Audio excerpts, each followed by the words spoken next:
Donc, pour les gens qui n'étaient pas là tout à l'heure, accepté de prendre la place de Jörn Hetzold, qui espère venir samedi, mais qui pour l'instant n'a pas pu venir d'Erfurt à temps.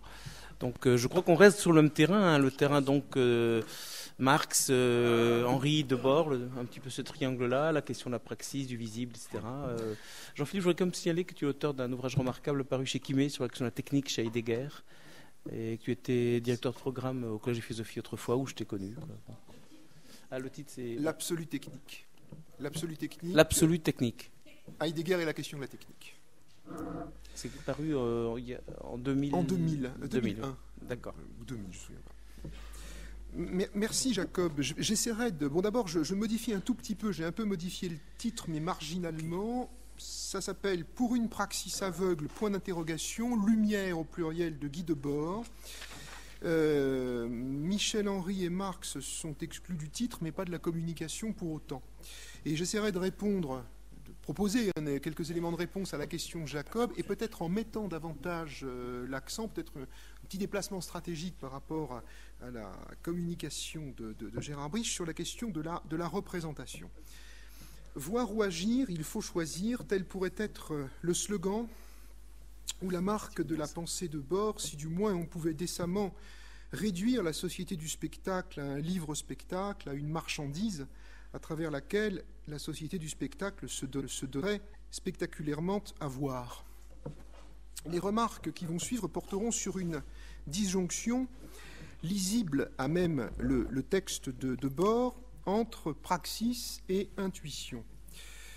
Je chercherai à montrer ceci. Le spectacle de la marchandise, pour Debord, alors donc je vais amener quelque chose d'un petit peu radical, c'est le visible lui-même. La réponse politique que, selon Debord, il convient de lui opposer, ça tend vers, plutôt, et c'est là où l'articulation avec Michel Henry aura son importance, l'aveuglement de la praxis. Je chercherai aussi à interroger cette double thèse à la faveur d'une double et brève confrontation donc avec Marx et Henry. Le point de départ de Debord, pour rappel, réside, moi j'en fais un point de départ, dans une critique de la séparation indissociable d'une opposition entre praxis et représentation. Alors, pour remettre en place les choses très scolairement, d'un côté la praxis comme unification vivante du sujet et de l'objet dans le faire producteur de l'homme et de son monde, de l'autre la représentation qui pose l'objet en dehors de soi. Cette extériorité, ce n'est rien d'autre que l'aliénation de la praxis, le moment qui n'est peut-être pas encore effectivement situationniste. La critique de la représentation, et c'est ce qui m'intéresse particulièrement, est critique du spéculatif, de Lan Shaohong, lié au privilège métaphysique de la vue, qui se prolonge en Weltan Shaohong, c'est-à-dire en idéologie. Mais le voir a sa légitimité restreinte, il me semble que c'est assez clairement marqué chez Debord, comme théorie. Celle-ci vaut, dans les limites de la praxis, de la politique. Gérard Brich a très précisément mis les choses au point là-dessus. De là, quelques questions adressées à la pensée de Guy Debord. Si l'on admet une question adressée et en même temps, autant que possible, installée dans le texte, si on admet une praxis ayant son voir, ne faut-il pas, à l'inverse, envisager la liberté du voir comme praxis et le caractère, si l'on peut dire, praxéologique de la représentation? L'analyse de Debord est un diagnostic d'une justesse et d'une actualité stupéfiante, impressionnant par sa capacité d'anticipation. On montrerait facilement qu'il a vu venir les émissions de télé-réalité et la politique représentative comme spectacle et comme marchandise. Et je pense à son concept, je n'ai pas noté la thèse, de division des tâches spectaculaires. Quand il parle des vedettes de différents secteurs, dont les vedettes de la politique, c'est absolument stupéfiant. Question, le sous-sol d'une politique d'émancipation appuyé sur une critique de la société du spectacle, ne consisterait-il pas dans une pratique qui inclurait, peut-être qui inclurait plus clairement que ce qui se passe chez Debord, je ne suis pas sûr que ça inclut, je ne le pense pas, le moment du voir, le moment de la représentation. La question touche au statut respectif de la production et de la consommation dans l'ordre de la praxis. La praxis authentique serait le travail ou la production consciente de soi, le travail non réductible au travail abstrait à ce moment-là, et la consommation serait l'envers du travail aliéné. Mais si la liberté de la praxis inclut le moment du voir, reconnu comme libre activité, alors une autre généalogie de la consommation paraît nécessaire, et il faut envisager en quel sens la consommation peut aussi, ou pourrait aussi, contenir à quelle condition, par conséquent, la promesse d'une critique radicale du capitalisme. Tout d'abord, il convient de prendre à nouveau la mesure de la portée ontologique du motif de la société du spectacle. Qu'est-ce qui est donné à penser? Ceci: la marchandise est ce qu'il y a. Pour que ce qu'il y a soit marchandise, la condition, c'est que ce qu'il y a soit visible, s'expose à la vue. Mais alors, dans la société de consommation, est-ce qu'on voit les choses pour les voir? Est-ce qu'on ne les voit pas pour les acheter, les consommer? Si, mais ce que l'on consomme en tant qu'agent de cette société, acheteur de marchandises, consommateur, c'est du visible. Quand on achète pour se nourrir, par exemple, en qualité d'être humain accoutumé à des civilités telles que le repas, c'est en vue d'un usage. Ce n'est pas comme consommateur. Si l'on achète pour consommer, on consomme pour le plaisir de voir. Consommer, c'est produire la dissipation des apparences, c'est consommer les apparences. Un article de Jean-Michel Lenormand dans Le Monde en date du 12 novembre 2006 sur les multiples fonctionnalités du GPS, pas besoin de présenter cet appareil de guidage par satellite, nous donne un aperçu du fonctionnement du spectacle de la marchandise. C'est la représentation comme tendance de l'époque, alors l'article de presse, c'est la représentation comme tendance de l'époque de ce qu'un gadget peut comporter à la fois de plus étonnant et de plus divertissant. Mais le remarquable, c'est que cette marchandise, dans le spectacle qui en est proposé par voie de presse, donne à voir, produit le spectacle de la marchandise. Outre le service dit infotrafic, accessible comme tous les services par abonnement, le carnet d'adresses, le GPS propose des photographies numérisées, des fichiers musicaux au format MP3, un dictionnaire multilingue, etc. Le spectacle de la marchandise, c'est l'exposition du réel comme information accessible sur écran. Et c'est dans la mesure où, comme le souligne l'auteur de l'article avec une feinte candeur, tous les services ne sont pas indispensables, que ce qui est consommé, ce n'est pas l'information, le contenu informatif des données, mais son spectacle. Mais encore, le spectacle que donne la subjectivité consommatrice, pour autant que l'accès à ce dispositif, le GPS, demeure encore limité, c'est-à-dire sélectif. Un objet spectaculaire, une marchandise spectaculaire, donne à voir le spectacle comme marchandise. À l'ère de l'industrie culturelle, annoncée en 1944 par Horkheimer et Adorno, ce sont les contenus, c'est-à-dire des formations de sens, musées, encyclopédies, l'ordre symbolique en son entier, qui sont accessibles à tous les modes de connexion, incluant les téléphonies fixes et mobiles désormais combinées. L'économie de l'immatériel apparaît comme économie du spirituel, c'est-à-dire du symbolique, de l'enseignement en ligne au musée marchandise, reproductible et transférable. C'est le capital humain tout entier qui se donne à voir et à vendre. Toute l'existence, l'être au monde, se donne à voir et à vendre comme capital humain. Le spectacle de la marchandise, c'est le spectacle de ce que Marx, en 1857, appelle le General Intellect, capital being man himself, le capital humain comme source de la richesse marchande, mais aussi comme la richesse marchande même, et comme mesure d'évaluation et d'échange de cette richesse.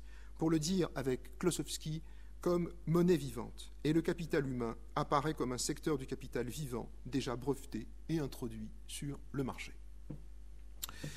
La praxis doit se ressaisir en deçà de l'ordre du visible. La pensée de Debord incline, c'est là, me semble-t-il, sa ligne de pente, vers le projet d'une praxis aveugle. Mais en quel sens faut-il l'entendre? Sur ce point, un détour par Michel Henry paraît nécessaire. 2 citations, Marx, tome 1, page 323. La première, « L'action n'est possible que pour autant qu'elle n'ait pas intuition, qu'elle n'ait ni intuition d'elle-même, ni celle d'un objet quelconque. » Deuxième citation, à titre d'explication, « Nous pouvons très bien agir sans avoir l'intuition de notre action, c'est-à-dire sans la regarder, sans la donner à nous-mêmes comme un objet. » Et Henry de prendre l'exemple de la conduite automobile, ce qui laisse rêveur. Mais il faut comprendre que le voir nécessairement, c'est-à-dire vitalement requis par la praxis, n'est pas intuitif chez Henry. Il ne considère pas la conduite et l'automobile se voir pour elles-mêmes. Qu'est-ce que c'est se voir? Il est, si l'on peut dire dans la langue de Michel Henry, le se sentir l'auto-affection de la praxis. En qualité de moment inclus dans l'expérience du sujet conduisant, il se coordonne aux autres moments, à l'enchaînement des kinesthèses et au contenu impressionnel qui s'y rapporte, selon la téléologie de la conduite automobile. La référence à Michel Henry permet d'éclaircir le sens de la praxis vivante chez Debord, en ce qu'elle rapporte au se sentir comme activité du sujet, je garde ce terme en rien, mais il me semble que ça convient encore à Debord, la possibilité même de toute manifestation. Pour Henry, la réalité, par exemple, de la compétition qui se déroule sur un stade devant des spectateurs, ce n'est pas ce que voient les spectateurs, c'est l'activité de la course telle que les coureurs l'éprouvent subjectivement. La subjectivité n'étant rien d'autre que le sentir comme épreuve de soi de la vie corporée, ou encore la subjectivité n'étant rien d'autre que la manière dont la vie prend corps dans le sentir et comme le sentir même. Michel Henry ne dit pas qu'il n'y a pas d'intuition et d'objet corrélé, il dit que le plan de la priori de corrélation entre l'intuition et l'objet est une apparence qui, comme telle, n'a de réalité que dans l'épreuve qu'en fait, en qualité de vivant, le sujet de la manifestation. Il semble que la radicalité de cette position soutienne la critique du visible chez Debord. Et chez Debord, comme chez Henry, domine le souci d'une croissance, d'un enrichissement de la vitalité de la praxis, et corrélativement de ceci que cette croissance est réprimée par l'aliénation, c'est-à-dire l'objectivation de la vie dans la marchandise. Seulement, il faut marquer une différence.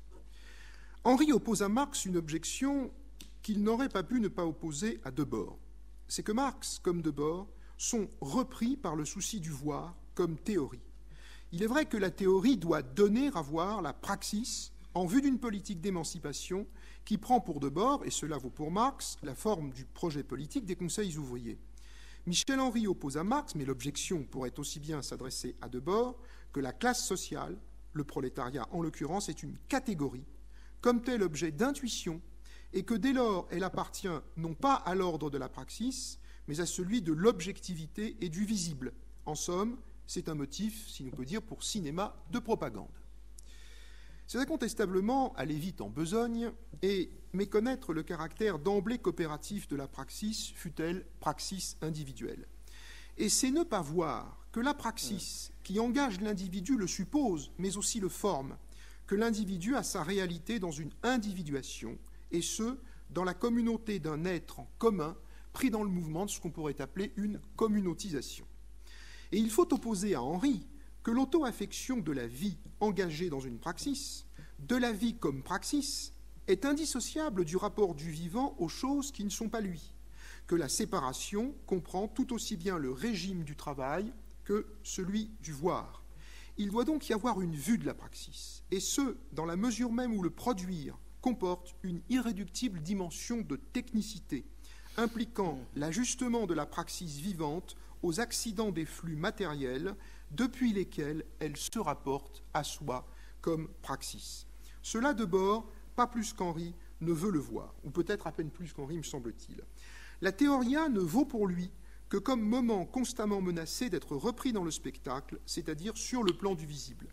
La théorie ne vaut que comme acte d'une praxis, sa pertinence, c'est son opportunité, ça rejoint ce qui a été dit sur la stratégie, il n'y a pas de métalangage.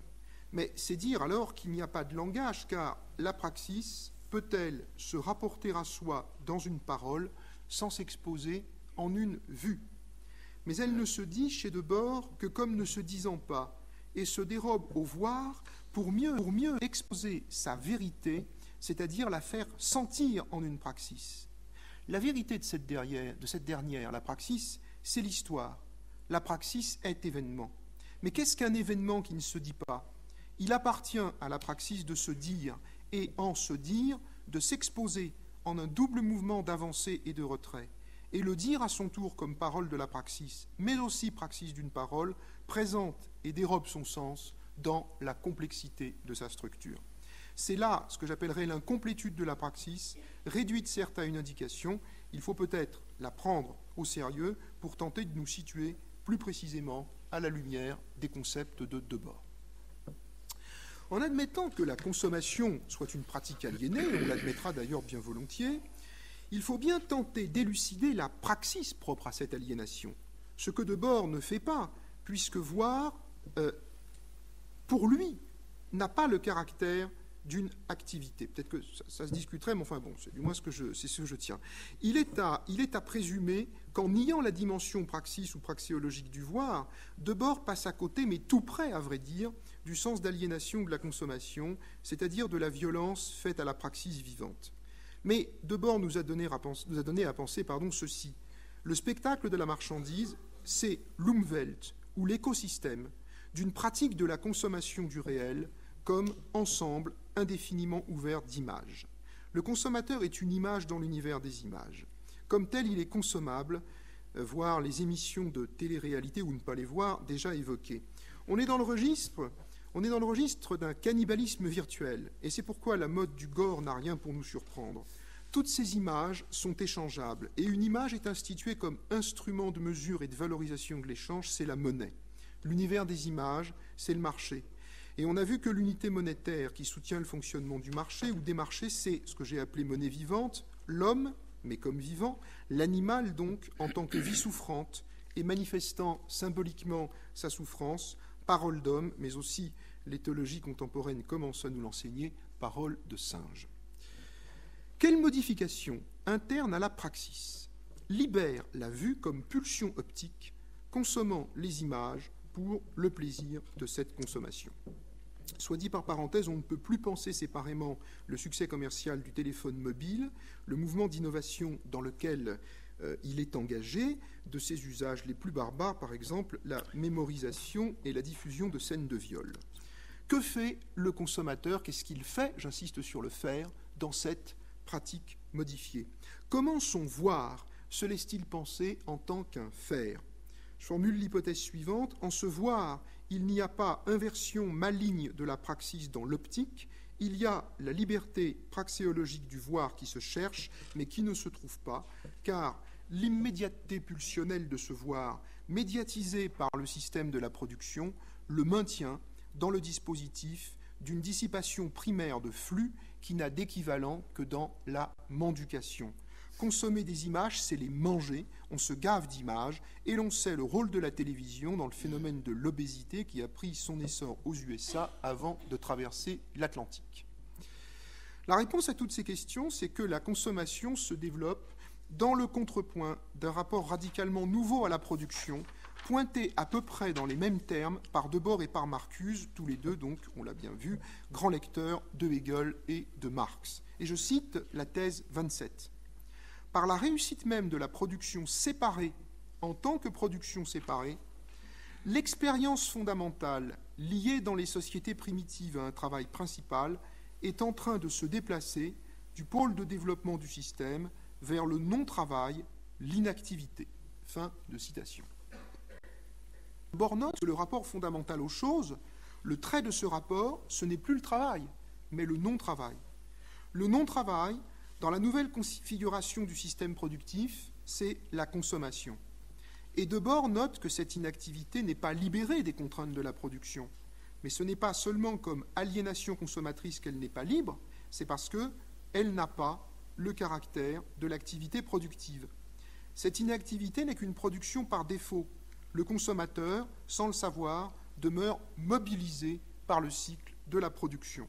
D'où la conclusion de Debord. Ainsi, l'actuelle libération du travail, l'augmentation des loisirs, n'est aucunement libération dans le travail, ni libération d'un monde façonné par le travail. Rien de l'activité volée dans le travail ne peut se retrouver dans la soumission à son résultat. Fin de citation. Alors, on ne plaidera pas la thèse de la libération par le développement des prétendus loisirs, mais on se demandera si Debord ne passe pas à côté, et certes tout près, d'une nouvelle possibilité, c'est-à-dire d'un nouvel horizon pour la praxis. Et pour commencer, il entrevoit, ou il fait mieux qu'entrevoir, la mutation qui affecte le système productif, mais je pense qu'il ne parvient pas, et c'est peut-être d'ailleurs une question d'époque, à l'exposer dans toute son ampleur. Or, un aperçu de très grande portée nous est offert par une notation du sociologue François Dupuy, qui n'est pas autant qu'on sache, un théoricien radical, mais qui n'en dit pas moins des choses intéressantes, dans un livre intitulé « La fatigue des élites » et qui date de 2005. Il dit ceci, Dupuis: « Parmi ces multiples conséquences, la mondialisation s'est traduite par une inversion de la rareté entre le produit et le client. » De là, fin de citation, de là les changements de mode de production et d'organisation, le passage au post-Fordisme et au post-Taylorisme, à la logique qui subordonne la fabrication et l'innovation aux impératifs de la commercialisation, soumise à la concurrence, au flux tendu et à la flexibilité. Pourtant, ces considérations, empruntées à la sociologie et à l'économie, dissimulent l'essentiel tout autant qu'elles l'indiquent. À savoir que le travail n'est plus requis comme mobilisation intégrale des énergies humaines au service du façonnement de la totalité de l'étang, appréhendé comme énergie mesurable et calculable. Ce qui est en train de passer, et cela a peut-être déjà commencé avec la fin de la Seconde Guerre mondiale, c'est le temps de la mobilisation totale, pour le dire dans la langue de Junger. Ce qui s'annonce dans le contrepoint de la croissance de l'automation et de l'artificialisation de la vie, c'est la démobilisation indéfinie des énergies. Et là encore, une notation fine, bien formulée de Dupuis dit l'essentiel: le travail perd sa consistance. Qu'est-ce à dire? Ceci, que le travail, et là pour le dire dans la langue de Hegel, et je pense à la phénoménologie de l'esprit, n'est plus l'œuvre universelle. Je parle du travail productif de la société industrielle comme trait du rapport à la présence. Ce que Hegel disait de la volonté générale au temps de la terreur se dit aujourd'hui, doit se dire, du système productif. Il est soutenu par une volonté de produire, qui produit pour produire, et ne cherchant qu'à accroître sa propre puissance productive, ne produit que pour se produire. Et comme la volonté générale, selon Hegel, n'ayant souci que de soi, ne veut rien de particulier, rien de déterminé, et se retourne plutôt en son contraire, la volonté de produire ne produit rien, n'œuvre à rien, et elle sombre plutôt dans la désolation du non-vouloir et du désœuvrement qui apparaissent dans et comme un nouveau meurtre de la particularité. On pourrait citer le chômage, toutes les formes de l'exclusion, on aurait avec tout premier colloque du Parlement, les stratégies de dévalorisation des compétences, la destruction planifiée de l'estime de soi des individus et des collectifs de travail, la relégation de masse croissante aux marges de la société salariale, sous les diverses espèces de la pauvreté dans le travail, de l'existence assistée par les minima sociaux, de la privation, être sans papier, sans travail, sans domicile fixe, le sang comme ultime prédicat de l'existence. Il ne faut pas se leurrer sur les campagnes néo-pétainistes en faveur de la revalorisation du travail. La démobilisation indéfinie est lisible, à même l'obsession managériale de l'employabilité, qui n'est qu'une dépense virtuelle d'énergie, mais encore à travers ces méthodes de management par la déstabilisation qui démobilisent les travailleurs salariés en les décourageant de mener à bien, d'achever les tâches que leur prescrivent par ailleurs les organisations dont ils dépendent, administrations publiques ou entreprises privées. La réalité du travail productif aujourd'hui, c'est l'expérience malheureuse de l'ouvrage achevé. Ainsi peut-on mesurer la perversité des discours contemporains, singulièrement en France, sur le retour nécessaire de la valeur travail. Mais c'est dire qu'au centre de la production, il n'y a plus le producteur, le sujet affecté de son effort productif, il y a le consommateur. Si en référence à l'alternative d'Albert Hirschman, les travailleurs salariés exposés aux rigueurs du capitalisme patrimonial choisissent la défection, defection, plutôt que l'intervention, voice, en Europe et aux USA en particulier, c'est parce que le sujet du travail, sujet social et politique, sujet ontologique, est désormais un consommateur. Non plus le travail comme figure de la domination technique du monde, mais le consommateur comme figure d'un dessaisissement lié au caractère désormais autopoïétique du système technique. Et c'est sans les accents de l'hédonisme joyeux de Lucrèce qu'il consomme, ce consommateur, le spectacle de son propre abaissement, spectacle auquel il participe en protestant parfois plaintivement contre la baisse de son pouvoir d'achat. Il faut donc appréhender le voir comme praxis pour mesurer la portée de ce que Debord a génialement pointé, l'installation du consommateur au centre du monde c'est-à-dire au milieu de l'étang. Ceci, que si une politique d'émancipation a un sens, ce n'est pas depuis le site de la production, mais depuis celui de la consommation qu'elle doit être pensée et mise en œuvre. Mais il faut accéder à cette liberté que la consommation indique et recouvre. D'un mot, là où Hegel, Marx et Heidegger disent « poiesis » comme fil conducteur du rapport à la présence, il me semble qu'il faudrait plutôt dire « ctésis », la croissance et la richesse de l'acquis, et cela en mémoire de Platon et d'Aristote, est produit, et par là même dévoilé, ce qui est susceptible d'être acquis, non pas possédé ou acheté, mais accueilli comme la jaillissante nouveauté s'offrant à la liberté d'un usage, comme le fructueux, s'annonçant, pour le dire avec René Char, comme une salve d'avenir. C'est la ctésis qui guide la poiesis. L'acquis a sa propre vue, il a son intelligence, que les Grecs, je pense ici à Vernon, désignaient du terme de métis, l'intelligence ludique qui ourdit des stratagèmes, mécaniques, traduit faute de mieux par artifice. Les objets témoins de cet artificialisme ludique, ce sont les dédalias, bijoux, parures ou automates, tels la colombe d'Archytas de Tarente. Joie du visible qui, dans la rareté et l'imprévisibilité de ses occurrences, n'est pas encore entrée, parce que sa constitution fondamentale n'en dépend pas, dans l'Empire, c'est-à-dire sous l'emprise du capital. Dans Eros et Civilisation, Marcuse a su emblématiser le déplacement du centre de gravité de la domination du producteur vers le consommateur. C'est la métamorphose d'une libido prométhéenne en une libido narcissique. Il faudrait s'arrêter rigoureusement à ces deux figures de Prométhée et de Narcisse. Penser à un Prométhée non réductible à la mobilisation totale, et de même les multiples déclinaisons de la figure de Narcisse. La destruction du narcissisme par la consommation, bien montrée dans les travaux de Bernard Stiegler, est aussi l'envers de l'exacerbation par l'industrie des images du narcissisme primaire.